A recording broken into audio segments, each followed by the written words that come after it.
I have a lakh of rupees to invest. My friends recommend purchasing shares of XYZ Limited. But how should I begin? It is very simple. First, create a Demat account. But what is a Demat account? Let's learn about it step by step in this capsule. A Demat account is to your shares what a bank account is to your money. Like the bank account, a Demat account holds the certificates of your financial instruments. In simple terms, a Demat account is the conversion of equivalent number of physical securities into an electronic form. Electronic form? But are they safe? Of course, and they have many advantages. Let's see the benefits. Low risk of delivery. It has eliminated the risk of fake shares, thefts, deliveries gone wrong, and also reduced the paperwork involved. Easy to hold.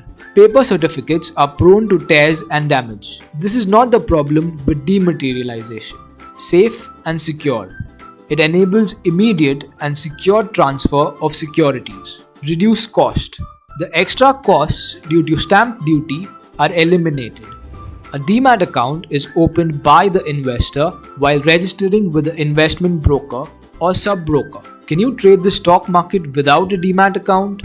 Well, no.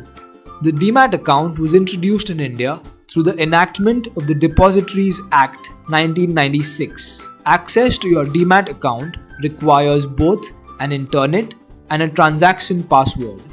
The process of opening a Demat account involves 6 simple steps. First, you select the depository participant, which can be a financial organization like a bank, broker, or custodian acting as an agent of the depository.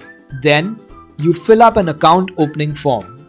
You then submit copies of identity proof, address proof, PAN card, and a passport-sized photograph. Remember to check the terms of the agreement and the charges that you will incur. An in-person verification would be carried out by the member of the depository. Once the application is processed, the depository participant will provide you with an account number or a client ID to access your Demat account online. Investment in securities market are subject to market risk. Read all related documents carefully before investing.